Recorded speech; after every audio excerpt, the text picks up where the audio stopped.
Сонсгол ер нь сонсголын зорилго нь юу вэ гэдгийг бас нэг бид бодохгүй бол нэг тийм зүгээр нэг улс төржилтийн ч юм уу, нэг тийм хувь улс төрийн тоглолтын ч юм уу, нэг тийм сонин талбар болчоод ердөөс нэг зорилгоо ердөөс огт биелүүлэхгүй байгаад байна л та. Төсвийн байнгын хорооны дараах ч гэсэн хэлжсэн 40 сая төгрөг гарч байгаа одоо энэ гишүүд өөрсдийнхөө одоо тэр төсвөөсөө одоо гаргах хэрэгтэй. Байнгын хорооны төсвөөс одоо энэ 2 хоногт зориулж 40 сая төгрөг гаргаж ийна гэд хэвлэлээр явсан шүү дээ. Ажиглаж яхад байнгын хорооны гишүүд нь сонсгол зохион байгуулсан хүмүүс нь өөрсдөө энэ сонсголтоо бараг дийлэнх нь оролцоогүй шүү дээ. Эрдэнэ хүрэхгүй хичнээн удуу. Иргэд хичнээн удаан хүлээв. Тэг ер нь ийм сонсголын зорилго нь хэнийг нэг намнах байгаа юм бол энэ Монгол улсад ажил яаж явах юм бэ?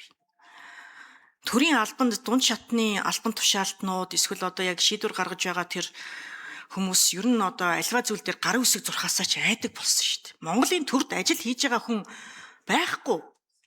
Хизээ нэгэн цагт хин нэгэн хүн эргээд мушгаад гуйвуулаад шоронд хийж байгаа байхгүй юу? Хин зоригтой ажил явуулах юм бэ? Зээл авах бонд босгох зөвшөөрлийг өгчхөөд тэгээд зориултаар нь ажиллая гэхлээр яг маргааш нь биш ээ болохгүй хит их мөнгө байна. Ер нь болохгүй. Туулын хурдны замыг хичнээн жил ярьсан. Манай нөгөө мөрийн хөтөлбөртч байгаа, төсөвтч байгаа, бодлогодч байгаа. Тэгэл гинтл одоо нэг хүн сэтэл гинтл одоо туулыг одоо балалж байгаа юм шиг тэгэл яриад яваал. Тэгээд Нямбатар явуул намжинаа гэж байсан. Тэгэл одоо намжиж л юм л та. Улсын их хурлыг өөрийг нь хизээ нэгэн цагт одоо сонсгол хийхэр бол бурхан минь та бидний нөгөө нэг улааногоон лазар одоо бас баталсан төсөв хөрөнгө оруулалтууд бас яаж байгаа вэ? Гэхдээ одоо ийм асуудал зөндөө юмнууд байгаа. Тэгээд би одоо нутгийн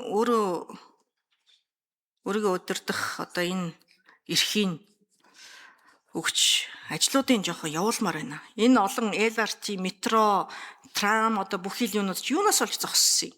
Яагаад мөнгө нь үр дүнгuu зарцуулагдаад байгаа? Улс төрчдөөс л болсон шүү дээ. Нэг дарга ирлээ дахиад төслийн зогсоолоо өөр захирлыг тавилаа. Үгүй би За мэдээ сонсголтой холбоотой нэлээдийн асуудлууд байгаа. Иргэдээс бас нэлээдгүй зүйлүүдийг ярьж байгаа.